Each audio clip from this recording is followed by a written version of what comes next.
La Diócesis de Armenia te invita a navegar en el océano del tiempo para recorrer juntos la maravillosa historia de nuestra Madre la Iglesia. Escúchala a través de los podcasts de Historia de la Iglesia a cargo de los presbíteros Luis Fernando Orozco y José Luis López, porque lo que es la Iglesia lo dirá su historia. Lo dirá su historia. Lo dirá su historia.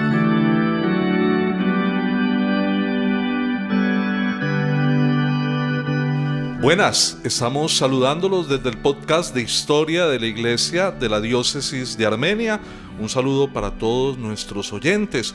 Hoy, con la figura rutilante, espléndida de Pablo de Tarso, gran misionero, conversión importantísima de la comunidad primitiva en la era cristiana. Un abrazo, un saludo para todos, sean bienvenidos. Padre Luis Fernando, buenos días. Muy buenos días, José Luis. Muy buenos días a todos nuestros oyentes. Gracias por seguirnos en estos podcasts de Historia de la Iglesia, grabados desde el Centro de Comunicaciones de la Diócesis de Armenia. Agradecemos, por supuesto, el apoyo de nuestro obispo diocesano, de John Alex en el máster. Y bueno, dispuestos aquí en seguir profundizando acerca de los personajes, los acontecimientos, el devenir histórico que ha tenido su consecuencia, como es lógico, en nuestra iglesia, en nuestra gran iglesia que continúa escribiendo la historia. Podemos afirmar que San Pablo es un superapóstol. Él mismo afirma en la primera carta a la comunidad de Corinto, en el capítulo 15, versículo 10, que él ha trabajado más que los demás apóstoles. No tiene escrúpulos en darse ese reconocimiento a sí mismo, y es que en honor a la verdad, la gran expansión del cristianismo la realizó el Espíritu Santo precisamente a través de la figura del apóstol San Pablo, y eso no es gratuito, ni es tan solo un hecho milagroso. Vamos a ver en este día que San Pablo tiene lo suyo, que San Pablo es un hombre con los quilates, con la cultura, con la preparación, la personalidad para enfrentar esa tarea para la que el Espíritu Santo lo llamó desde su condición de perseguidor de los cristianos a convertirse en lo que podríamos afirmar nuevamente un superapóstol, el principal entre los apóstoles, si lo medimos desde la magnitud de la tarea misionera. Ninguno le iguala. Ciertamente Pedro es nombrado por el Señor la roca, el primer o principio de los apóstoles, pero es San Pablo el que por su calidad y preparación va a realizar la tarea de la expansión del cristianismo por toda la cuenca del Mediterráneo. Así es. Considero que es el prototipo, es el modelo de apóstol y de evangelizador, y gracias a los testimonios que tenemos en el Nuevo Testamento, pues podemos hacer una descripción real, una descripción histórica de quién es Saulo de Tarso, cómo fue su proceso para convertirse en Pablo, un proceso de conversión, aunque me corrige José Luis, no encuentro la palabra conversión propiamente en ninguna de sus cartas hablando de sí mismo, más se nos habla de una manifestación, de una aparición de Jesús que cambió para siempre su vida, pero que con el paso del tiempo obviamente hablamos de una conversión total que lo lleva a evangelizar, a hacer, como vamos a verlo a continuación, un recorrido por diferentes pueblos, por las grandes urbes, recorridos que en esa época eran a pie, lugares distantes de más de 1000 kilómetros de distancia, los famosos viajes, o a caballo, los famosos viajes misioneros del apóstol. Y por lo que él mismo nos describe de su personalidad, una figura carismática, atrayente, una figura que generaba honda impresión en aquellos que le escuchaban y se constituyeron también en discípulos del apóstol Pablo, permitiendo fundar diversas comunidades en este mundo antiguo y generando muchísima adhesión a la persona de Jesús de Nazaret y su proyecto. Pablo es maestro de los gentiles, apóstol de los gentiles, maestro de la iglesia, y motivo de inspiración para todos los que se dedican a la ciencia teológica, porque ciertamente, aunque penetrar en el misterio de la fe y la tarea evangelizadora es obra del Espíritu Santo, sin embargo, eso no significa que no tenga el apóstol, el discípulo, la tarea de el propio cultivo, del estudio, de la investigación, para que el Espíritu Santo, a través de esa materia prima, llamémoslo así, pueda realizar ese proceso de una formación madura en la fe en las comunidades. Y San Pablo es ese hombre. Recuerdo cuando estábamos en el seminario, recibíamos clase con el profesor Diego Laverde, el padre Diego Laverde, a quien damos nuestro saludo, que tengo entendido que es atento, está escuchando atentamente. De los podcasts de historia. Dieguito, un saludo. Él nos hablaba de un hombre de 3 culturas. San Pablo, un hombre de 3 culturas. Primero, judío, porque por raza pertenece a la tribu de Benjamín y recibe su educación como judío en la escuela del gran rabino Gamaliel. Entonces era un hombre que poseía una amplia cultura judía y que pertenecía a la secta de los fariseos. Segundo, por nacimiento estaba impregnado de toda la cultura griega. Tarso de Cilicia, territorio de cultura helenista, por tanto San Pablo también entonces es un hombre que habla el griego, que conoce los filósofos, conoce los poetas de Grecia y políticamente ciudadano del Imperio Romano.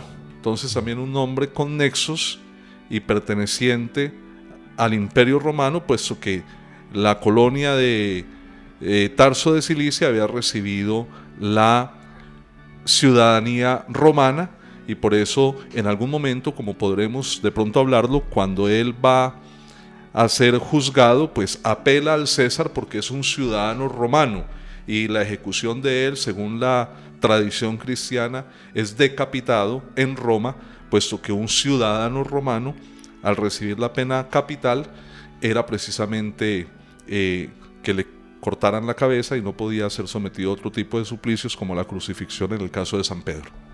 Muy bien, así es. Creo que es una figura demasiado atrayente por su formación, por su cultura, un hombre que irradia mucho a través de sus escritos, como lo vamos esta mañana a compartir con todos ustedes, queridos oyentes. Yo quisiera, antes de entrar a analizar ya la vida de Pablo, como lo decías muy bien, José Luis, esta es como una oportunidad, además de acercarnos a la figura de Pablo, aprender de él, de este Pablo misionero, de este Pablo evangelizador.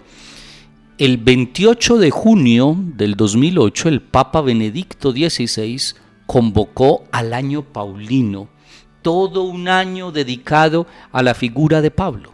Y dice el Papa Benedicto, esta es una invitación para todos los católicos a descubrir la gran figura del apóstol, un trabajo constante e incansable en su persona, sus viajes, sus escritos, sus muchas cartas dirigidas a las primeras comunidades que reviven los primeros tiempos de nuestra iglesia, nos ayudan a profundizar en sus ricas enseñanzas y a meditar en esa espiritualidad vigorosa que podemos leer en el apóstol Pablo, una espiritualidad llena de fe, de esperanza, de caridad. Esto es unir hacia las fuentes mismas de nuestra fe, porque el apóstol es un apasionado de la persona de Jesús, del proyecto de Dios, de su reino que se extiende y de pertenecer a ese cuerpo místico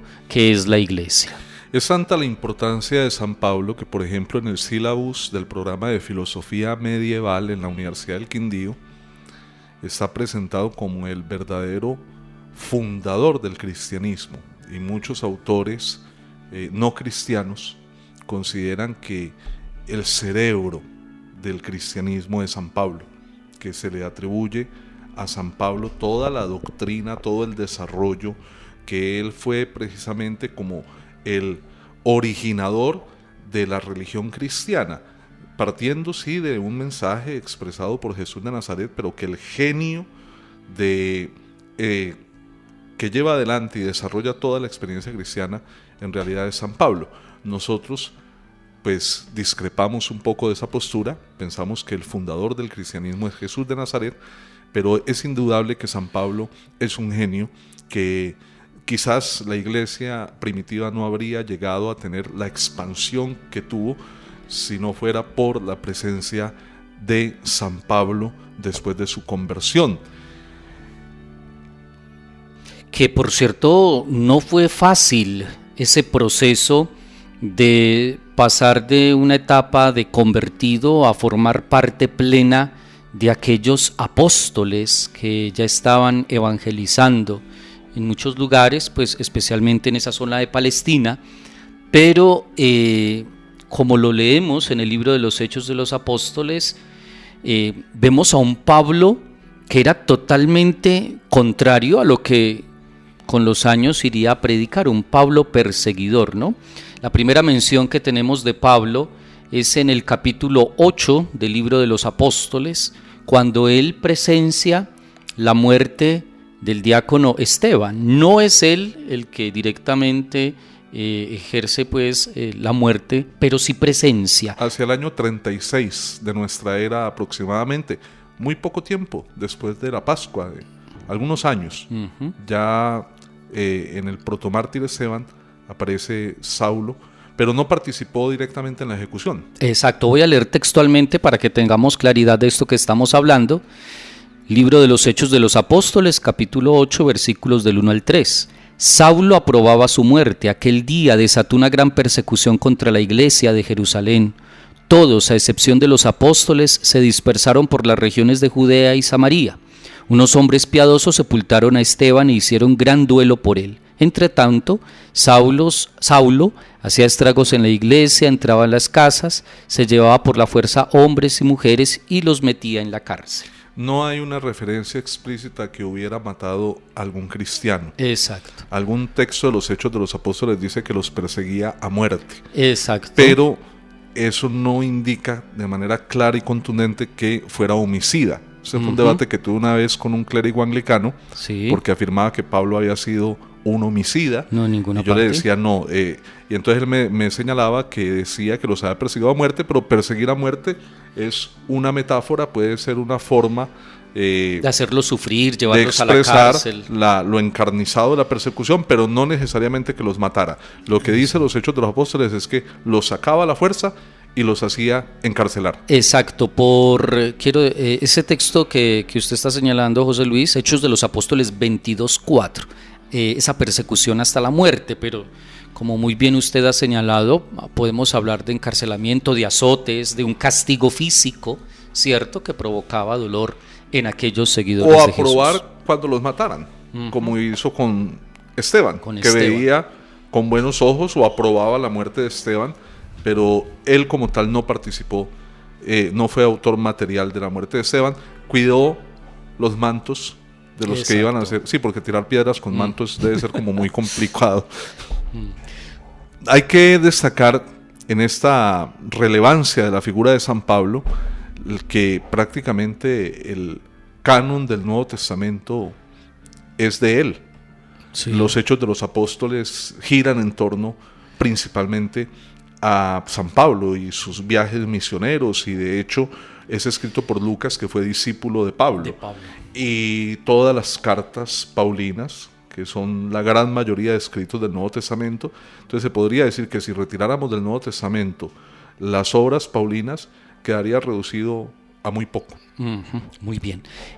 José Luis, hablamos ahora de esta persona, un estilo de cazarrecompensas, de cristianos, un hombre orgulloso y que ostenta de ser judío, y por eso lo vemos tan encarnizado en esta persecución contra los cristianos, obviamente, como ya lo hablamos, por su preparación, por su formación.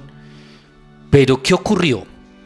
¿Cuál fue el giro en la vida de Saulo que lo lleva a un cambio total en su manera de pensar, de proceder? El camino de Damasco. Hablemos un poco de ese camino de Damasco que, por cierto, pues la mayoría del arte lo presenta como cayéndose de un caballo, pero ¿qué fue lo que realmente ocurrió? ¿Fue así? ¿No fue así? ¿Qué experiencia tuvo tan fuerte Saulo para convertirse en el superapóstol, como lo reconocemos? Entre algunas de las tesis que se presenta al respecto, algunos atribuyen este momento, este episodio, a una reverberación del sol sobre la arena, sí, que causó un trastorno en la capacidad de percepción de Pablo. Eso no quiere decir que entonces su conversión sea una ficción. Lo que sucede es que tenemos que desmitificar la fe, entender que Dios no necesita alterar las leyes de la naturaleza para manifestar su acción salvífica en nuestra vida, que a través de situaciones que pueden ser explicadas a través de la razón, a través de la ciencia, Dios actúa, porque la gracia precisamente está en que en la cotidianidad el hombre pueda descubrir la presencia de Dios. Entonces, una de las cosas, de las posibles explicaciones que dan al fenómeno narrado en los Hechos de los Apóstoles de la caída del caballo, es que se le trastornó la cabeza, la capacidad perceptiva por una reverberación del sol en la arena. El brillo del sol lo cegó y produjo esa experiencia impactante. Otra es a causa de la excitación nerviosa. Hoy lo llamaríamos un grado supremo de estrés. Al acercarse al final del viaje, él experimenta una especie de conmoción por las víctimas y termina pasándose a su bando. Yo creo que es difícil, dada esa caracterización de un Saulo radical y contumaz en la persecución, que hubiera venido a sentir a último momento, a causa del cansancio del viaje, una especie de compasión por las víctimas. Y finalmente, una tercera tesis es que este fenómeno se produjo a consecuencia de una alteración en sus convicciones por causa del martirio de Esteban. Lo dejó tan hondamente impresionado esta situación, esa inocencia de Esteban, esa mansedumbre con que se entrega a la muerte, que quizás, siendo como era un hombre tan inteligente, pues con el tiempo fue recapacitando y se dio, por la acción de Dios en su vida, esa experiencia de conversión al cristianismo. Creo que puedo concluir de esta parte de la conversión de Pablo que se trata de una experiencia profunda, muy fuerte, que no es una sola cosa que usted ha explicado acá, sino que son las circunstancias, todo lo que ya había vivido Pablo, la gracia misma del Señor, lo que va a posibilitar una experiencia de Jesús. Él mismo en sus cartas hace algún tipo de menciones acerca de esta vivencia que tuvo camino a Damasco. En 1 Corintios 9:1 habla de una visión, o en el capítulo 15 de la aparición de Jesucristo, o como una revelación de Jesucristo y su evangelio. Como le decía al comienzo, nunca habla como tal de una experiencia con la palabra metanoia, conversión, porque la conversión, como se entiende en el judaísmo, es el abandono de los ídolos para creer en el Dios vivo y verdadero, y él pues nunca había tenido, nunca se había entregado al paganismo. Era un hombre totalmente religioso, un hombre de fe judía radical, y por eso hablamos es mejor de una revelación que él tiene hacia la persona de Jesús de Nazaret y a los que él perseguía, que se constituirán luego en sus hermanos. Entonces hablamos, es mejor de tratar de interpretar esto como una experiencia profunda, con una serie de circunstancias que lo llevan a tener esta revelación, esta visión de Jesús, como tal también aparece en el libro de los Hechos de los Apóstoles. Es digno de destacar el hecho de que en ese momento, esa teofanía que experimenta San Pablo, cuando el Señor le dice: ¿por qué me persigues? La identidad que existe entre Cristo y la iglesia, la comunidad de los creyentes, porque en realidad él estaba persiguiendo a los cristianos, pero al perseguir a los cristianos era a Cristo mismo, a quien perseguía, y a partir de ese momento Pablo queda ciego, y en Damasco se hace bautizar o recibe el bautismo por parte de Ananías, que ora por él, recupera la visión, y a partir de ese momento se convierte en un tenaz predicador y defensor de la fe que antes perseguía. Eso quiero destacarlo, eso fue inmediato, eso no hubo espera, eso no hubo no tuvo alardes. que hacer 7 años de seminario. No se fue al desierto a tener una experiencia como monje varios años, no. Eso fue inmediato que comenzó su ministerio. Hablamos de una primera parte en el lugar donde tuvo esta conversión en Damasco, muy posiblemente en esta zona del desierto de Siria, pero pronto lo vemos huir a Jerusalén, donde va a tener su primer encuentro con Pedro y con Santiago, según aparece también en el libro de los Hechos de los Apóstoles. Pero Luis, no fue tan pronto, sí. Estuvo 3 años en el desierto de Arabia, y se calcula o se cree que allí tuvo contacto con algunas doctrinas esenias, sí. porque sus cartas conservan o contienen parte de las doctrinas sadocitas del sacerdote Sadoc, que inspiraban la comunidad de los esenios. Entonces él posiblemente en ese tiempo, en esos 3 años quizás de preparación espiritual para su tarea apostólica, recibió también el influjo del pensamiento de los esenios, y ahí sí va a ir a Jerusalén para conocerse con los demás apóstoles, y ahí la tarea sigue siendo difícil porque va a recibir o lo van a recibir bajo sospecha. No lo acogen con facilidad, como escuchamos bien, era el perseguidor de los cristianos, y ahora lo acogen algunos como parte de la comunidad creyente. No va a ser fácil para Pablo poder participar de los mismos trabajos de los apóstoles. Y fíjate, y los judíos también lo van a empezar a mirar con recelo.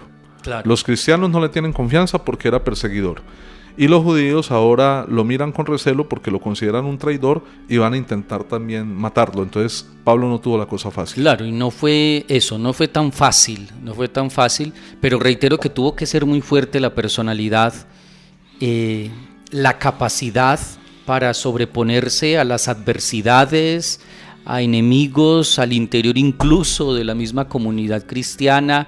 O sea, Pablo era un gran hombre que en medio de su inteligencia, pienso yo, pues se reponía de este tipo de situaciones y seguía adelante. Era un convencido totalmente de Jesús, de su evangelio, y rastreo que entre la conversión que él tiene en Damasco y el inicio de sus viajes misioneros, un poco más de 10 años, es el tiempo, ese es el espacio en que será acogido por la comunidad y podrá disponer del apoyo necesario para emprender estos viajes. Sí, 10 años. En el primer viaje misionero, creo que en el 46. Hacia el año 46. Sí, 46. A los 10 años, ¿qué sucedió? Él, después de estar en Jerusalén con los apóstoles y ganarse la confianza de la comunidad primitiva de Jerusalén, va a conocerse con Bernabé, que ha sido enviado a Antioquía para animar y seguir acrecentando el espíritu cristiano en esa comunidad, que después de la experiencia del martirio de Esteban, los distintos creyentes se han ido expandiendo y han llevado la semilla del evangelio a estos lugares propios del mundo helenista. Allí envían desde Jerusalén a Bernabé para que inspeccionara la realidad, la comunidad antioquena. Entonces Bernabé va a Tarso en busca de Pablo y se lo lleva para la comunidad de Antioquía. Allí van a permanecer ellos dos juntos, imagino una gran amistad entre ambos. Van a permanecer juntos 1 año entero, enseñando y adoctrinando a una gran muchedumbre de nuevos creyentes, como nos lo relata el capítulo 11, versículo 26 del libro de los Hechos de los Apóstoles. Sí, yo les invito para que nos traslademos con nuestra imaginación aquel tiempo, porque no podemos verlo con las características actuales de infraestructura, de desplazamiento, que es tan fácil en nuestros tiempos, ¿no? Estamos hablando de este siglo donde estaba el apóstol pues ante peligros inminentes en sus viajes por tierra, por mar, como él también lo va a sufrir. Posiblemente sería fácil víctima de bandidos en el camino, no tenía escoltas ni mucho menos, y cruzando desiertos, montañas, diferencias de altitud.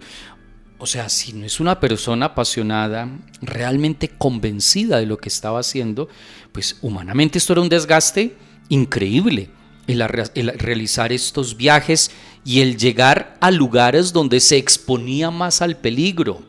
Estamos hablando de este primer viaje a Antioquía, estamos hablando de la tercera ciudad del imperio más importante después de la capital Roma y de Alejandría.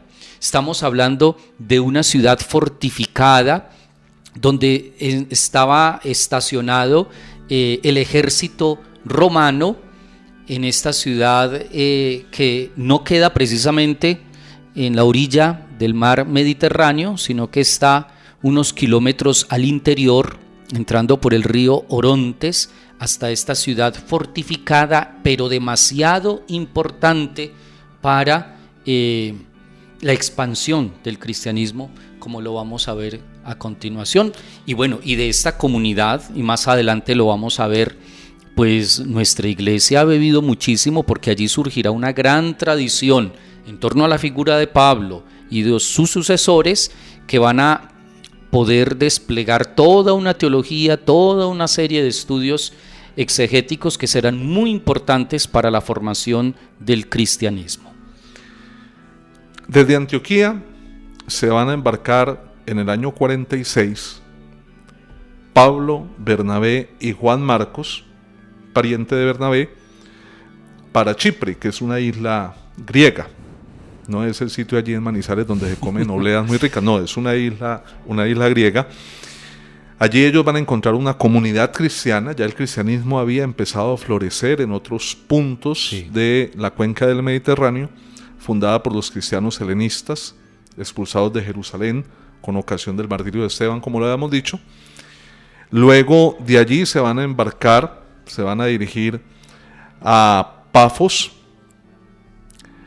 regresando al continente, desembarcan en Perge de Panfilia, luego se dirigen a Pisidia, Iconio, Listra, Derbe, Licaonia, para regresar finalmente por el mismo camino hasta Atalia, donde se embarcan rumbo a Antioquía, y termina así el primer periplo de su viaje misionero desde Chipre. Desde el segundo punto, o el primero después de que salen de Antioquía, Bernabé pasa a un segundo plano y Pablo va a empezar a colocarse al frente de esta primera experiencia misionera. Pero todavía no estaba desligado el judaísmo de estas comunidades cristianas. Es más, se seguían reuniendo en sinagogas, tenían algunas prácticas judías, algunos judaizantes señalaban la necesidad de la circuncisión para salvarse, y por eso va a generarse un conflicto no menor con Pablo y Bernabé, y será necesario un encuentro de Pablo, Bernabé, algunos otros, ir a Jerusalén y consultar allí a los apóstoles. Sí, porque cuando vuelven de ese primer viaje misionero, encuentran que la iglesia de Antioquía está revolucionada. Totalmente. Ahí se ha armado un tropel porque algunos cristianos venidos del judaísmo han insistido en que los paganos que quieran adherirse a la fe cristiana deben cumplir no solamente con el rito de la circuncisión de los judíos, sino que debían o estaban obligados a observar toda la ley de Moisés. Y pues San Pablo va a ser uno de los abanderados en que la justificación no es por la observancia de la ley de Moisés, sino precisamente por la gracia, y que no se necesita ya muchos de estos rituales casi que se podría decir son obsoletos, porque ahora la salvación viene precisamente por la fe en Jesucristo, y eso es lo que va a alterar todo ese problema, que incluso dice que hubo un fuerte alegato, una confrontación muy, muy agria, y eso me recuerda unas palabras que nos dedicaba constantemente Monseñor Fabio Duque, y es que el cristiano no es el que no discute o el que no pelea, sino el que se reconcilia. Sí. Que estamos expuestos a que en el interior de la iglesia hayan momentos tirantes y álgidos, y eso hace parte de nuestro camino de descubrir la capacidad que tenemos de perdonarnos y de reconciliarnos y superar las situaciones que nos han llevado a una confrontación. Esa fue la experiencia allí en Antioquía, y por eso ellos se vieron en la necesidad, enviados por la misma iglesia de Antioquía, de subir a Jerusalén para tratar de consultar a los otros apóstoles. Y de ahí la sinodalidad de la iglesia, que nosotros debemos aprender a resolverlo todo en un espíritu de diálogo y de comunión. De diálogo espiritual, como insiste mucho el Papa Francisco en este trabajo que se está desarrollando en estos momentos. Ya son los últimos días de esta primera parte del sínodo, de la sinodalidad allí en el Vaticano. ¿Tenemos alguna chiva de ese sínodo? No, esta última semana los medios vaticanos, Vatican News, ha dado algunas pinceladitas de los temas. Ha sido un sínodo muy hermético, o sea, se ha querido que sea muy en confidencialidad los temas que se tratan allí, pero se ha dicho que esta semana se han tocado los temas más álgidos, los temas que más generan debate al interior de la iglesia, se han tocado. Pero recuerden que no hay que tener miedo, esto no va a cambiar el mensaje de Jesús, la doctrina de la iglesia, no, todo lo contrario, es para escucharnos, para comprender al otro, para saber que la iglesia está muy enriquecida, tiene muchos dones, muchos talentos, y entre todos podemos construir iglesia. A mí me parece muy importante eso que acabas de decir, no tener miedo. Fíjense cómo desde la primitiva comunidad cristiana hemos tenido que enfrentar discusiones, debates acerca de ciertas tradiciones, de disciplinas, y el resultado, las decisiones que se toman al final no son con el ánimo ni de lastimar ni de destruir. Creemos que son decisiones que se toman unidos y guiados por la voz del Espíritu Santo. Por eso la carta que ellos van a mandar es: el Espíritu Santo y nosotros hemos decidido. La iglesia siempre estará asistida por el Espíritu Santo, y cualquier renovación que se dé en la pastoral, en el método, en la enseñanza, no es con el ánimo de alterar el depósito de la fe, sino precisamente de acercarlo al mundo para que nos podamos nutrir de una mejor forma de este mensaje de salvación. Exacto, es Dios quien habla a través de su iglesia, de esta iglesia en camino sinodal, y fue lo que experimentaron aquellos discípulos de Cristo en este famoso concilio de Jerusalén. No me acuerdo exactamente el año, sería el año 49 aproximadamente. Aproximadamente sería el año 49, pero sí hay algo seguro, José Luis, y es que Pablo salió robustecido de este concilio. O sea, mucho, bastante. Ahora Pablo va a tener un despegue tremendo porque triunfó su postura sobre no imponer el ritual judío de la circuncisión de los conversos gentiles.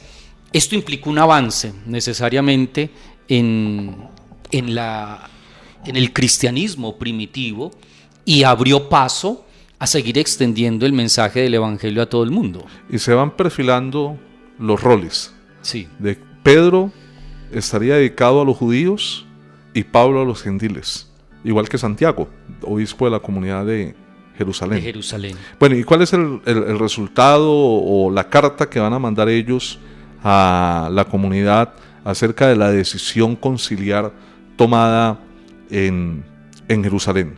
Claramente, esto está en el libro de los Hechos de los Apóstoles. Hemos decidido, el Espíritu Santo y nosotros, no imponeros más cargas que estas indispensables, abstenerse de los sacrificios a los ídolos, de la sangre, de los animales estrangulados, de la impureza, haréis bien en guardaros de estas cosas. No necesitan circuncidarse. Para Solamente observar estos cuantos mandatos, disposiciones, y olvidarse del tema de la circuncisión y muchos de los ritos propios del judaísmo, porque ahora lo que prima es la justificación por la fe en Jesucristo. Eso. Y terminado el concilio, con esta resolución regresa Pablo Bernabé a Antioquía a compartir esta decisión, iluminados por el Espíritu Santo, el resultado de este concilio. Muy seguramente allí también encontraría dificultades, pero bueno, era Dios que iba marcando el camino, allanando el sendero para que continuara el anuncio del Evangelio en todo el mundo. Entonces tenemos como esta primera parte en la vida de Pablo.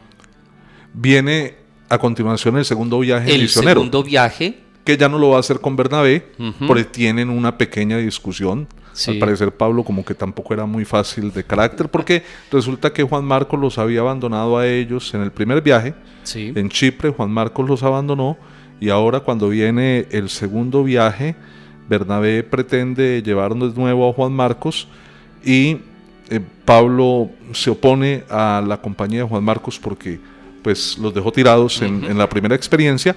Por tanto, Bernabé se va con Juan Marcos para Chipre, y San Pablo va a tomar a un nuevo apóstol, va a aparecer en escena, Silas. Silas. Y van a partir juntos, encomendados por los hermanos a la gracia de Dios, recorren Siria y Cilicia, consolidando las iglesias. Ujú. Entre ellas están la de Licaonia, Pisidia, Listra. Acá en Listra, Pablo va a tomar como compañero a Timoteo, Que será importantísimo a quien también. le va a dirigir 2 cartas. Ujú. Cruzan Frigia y Galacia, y en Troade, San Pablo conquista para la fe al que será su más fiel compañero, el médico Lucas. Lucas. Pasan a Macedonia, fundan las iglesias de Filipos. Ahí quería yo destacar eso, porque salen de Asia Menor. Entra el Evangelio por primera vez a Europa, A Grecia. a Grecia. Allí funda la primera iglesia, la primera comunidad cristiana europea, que será en Filipos. Filipos, Tesalónica y Berea. Tesalónica, quiero destacarla antes de seguir, que no va a ser fácil el ingreso tampoco a Tesalónica, pero que por cierto estamos leyendo durante estos domingos de octubre, noviembre, la primera carta que él dirige a Tesalónica, Que es el primer escrito del Nuevo Testamento. del Nuevo Testamento, bellísimo. Yo quisiera destacar el amor con el cual Pablo se dirige a esta comunidad y lo llama los elegidos de Dios, aquellos que no están a la suerte, no están al azar ahí conformando esta comunidad, sino que el Señor los ha convocado. Eso está en la primera carta, capítulo 1 de los tesalonicenses. ¿Y por qué Pablo destaca la fe de esta comunidad? Les dice a partir del versículo 9: porque ustedes recibieron el Evangelio abandonando los ídolos para servir al Dios vivo y verdadero, y esperando que venga de nuevo Jesús entre los muertos. Creo que es una bellísima profesión de fe que hay al inicio de esta carta a los tesalonicenses. Reitero, destaca en ellos el abandono a los ídolos, el servir a Dios y el esperar a Jesús de nuevo. San Pablo sin duda no solamente es un modelo o inspiración para los teólogos, sino también para los obispos y presbíteros, por su celo apostólico, por su cariño, por su dedicación a las comunidades, porque sus cartas dejan ver el amor entrañable, el compromiso que tenía, dejaba el corazón sembrado en cada comunidad que constituía en su viaje misionero. Incansable. Yo veo que para el tiempo en el que vivió, reitero, los viajes que realizó, los escritos, era un hombre que era incansable, o sea, de trabajo diario, continuo, desde el amanecer al anochecer, entregado a la causa de la evangelización. Llega a Atenas, la cuna de la Ni civilización más ni menos que Atenas. occidental, la tierra del gran Platón, de Sócrates, donde Aristóteles tuvo su escuela peripatética. Y allí, sin temor, se enfrenta con filósofos estoicos, epicúreos, proclama el querigma, donde aprovechando el altar al Dios desconocido, eso lo podemos ver en el capítulo 17 del libro de los Hechos, él dice que ha venido a enseñarles quién es este gran Dios desconocido, pero allí no le va como muy bien, por decirlo así. Si hay vamos algunos a ver, que se burlan, otros que son indiferentes, otros que lo acogen. finalmente le dicen que de eso te escucharemos hablar en otra ocasión. Cuando habla de un Dios muerto y resucitado de entre los muertos, es que ellos dejan de escucharle con gusto y le dicen: de eso te escucharemos hablar en otro momento, en otra ocasión. Y sale de allí, se va para Corinto, y en Corinto sí tiene una muy buena acogida. Allí se conoce con Áquila y Priscila, que habían sido expulsados de Roma por el emperador Claudio en el año 48, judíos, y bueno, allí sigue su tarea misionera. Quisiera, José Luis, de pronto, usted es un hombre muy apasionado también por la filosofía, tiene sus estudios universitarios y de posgrado en filosofía, que nos iluminara un poco esta parte, el lugar que estaba visitando Pablo, que no es cualquier sitio, cualquier aldea. Estamos hablando de la colina de Ares, el Areópago. Para los que no conocemos de pronto en profundidad lo que representa este sitio para la civilización occidental, para el desarrollo del pensamiento, ¿por qué es importante Atenas? Y el Areópago, este lugar, ¿qué es? Atenas, su importancia es precisamente ser la capital no solamente de Grecia, sino de la filosofía, de la cultura, de lo que ellos denominan la paideia. Es un lugar que desde el siglo V, en el siglo de oro de Pericles, destacó por su belleza, por su preocupación por el fomento de la cultura, de las artes, del pensamiento, de la gimnasia, de la música, en fin, allí convergen todo un cúmulo de experiencias culturales, y como les digo, es la tierra nada más ni nada menos que de Platón, el filósofo, de quien alguien dijo que toda la historia de la filosofía no son más que apuntes a pie de página al pensamiento de Platón. Perdón, Platón está por encima de una figura como Aristóteles. Pues fue maestro de Aristóteles, quizás no por encima, porque Aristóteles es la otra columna del pensamiento filosófico antiguo, sí, ambos. Me acuerdo de esta pintura que hay en la Santa Sede, hecha por Rafael Sanzio, donde están los dos en el mismo nivel. La escuela de Atenas. La escuela de Atenas. Donde Platón está señalando el cielo y Aristóteles con la mano puesta hacia la tierra. Pero los dos como en el mismo escalón. Y sí, ¿cierto? Al mismo nivel. Porque aunque Aristóteles fuese discípulo por 20 años de Platón, sin embargo después desarrolló todo un sistema filosófico paralelo, podríamos afirmar, paralelo al sistema de pensamiento y a las obras de su maestro Platón. Y allí ellos tienen un lugar sagrado, el Areópago, la colina de Ares. Ares era un dios en la mitología griega, el dios de la guerra, es el equivalente latino de Marte. Y allí ellos tenían en una colina una especie de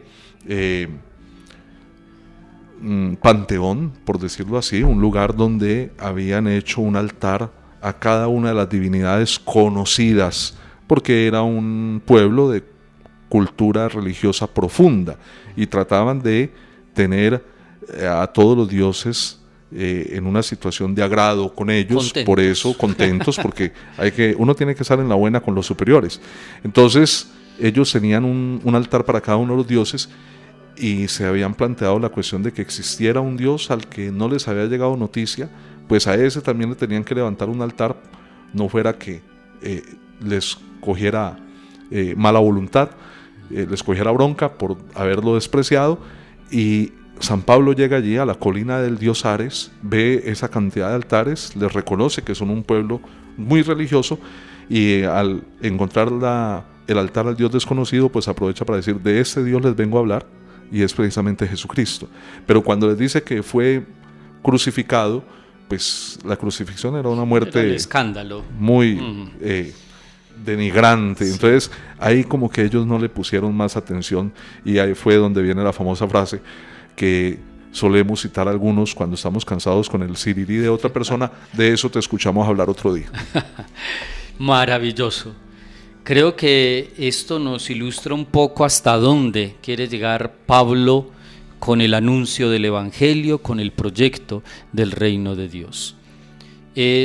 Bueno, entonces está Pablo en Corinto, ¿no? Lo ubicamos hacia el año 50 aproximadamente, y ya allí en Corinto, según se rastrea escriturísticamente, desarrolla la epístola a los tesalonicenses, como usted lo mencionaba, el documento más antiguo que tenemos del Nuevo Testamento. Y conoce en Corinto al procónsul Galión, que es nada más ni nada menos que hermano del filósofo Séneca. Allí tiene oportunidad de entrar en contacto con Galión. Una evidencia pues muy importante que le da carácter histórico a todo lo que estamos diciendo. No se trata de cuentos, de mitos, sino que todo esto tiene una fuente histórica. Vamos para el tercer viaje. Tercer viaje apostólico de San Pablo. Pasa a Antioquía. Sí. Nuevamente, desde allí va a emprender su tercera campaña apostólica. Siguiendo el itinerario de su segundo viaje, cruza de nuevo Galacia y Frigia. En Éfeso permanece 2 años y 3 meses. Es expulsado de allí. Pasa por Macedonia y llega hasta el Ilírico. Vuelve a Grecia y se detiene 3 meses en Corinto. A principios del año 58, pasando por Macedonia, Troade y Mileto, se embarca para Palestina y vuelve a Jerusalén, donde los judíos quisieron asesinarlo. Es tomado prisionero en Cesarea, desde donde apela al César, y después de un accidentado viaje llega a Roma, donde tiene una prisión mitigada mientras se solventaba su caso en los tribunales ante el César. Estamos hablando, José Luis, de un viaje datado entre el 54-57, pero por lo que usted también nos ha mencionado, es sin dudas el viaje más complejo de Pablo, por los lugares que visita, porque es una misión sufrida, porque hay una fuerte oposición, porque tiene tribulaciones como la prisión en Roma. Es decir, es una situación en la cual está metido el apóstol no tan fácil, y que pues lo va a llevar a confrontar hasta con sus propias comunidades, especialmente con Corinto, donde allí van a continuar los problemas fomentados por unos misioneros que se enfrentan al mismo apóstol San Pablo y a aquellos que le apoyan.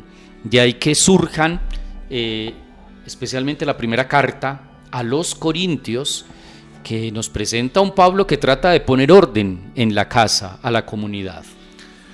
Finalmente, después del incendio de Roma, que Nerón va a atribuir a los cristianos, y que va a generar la primera persecución, gran persecución a los cristianos. Una de las formas de Nerón disipar cualquier sospecha hacia él es ejecutar las cabezas del cristianismo que se encuentran en Roma, y una de ellas es Pablo.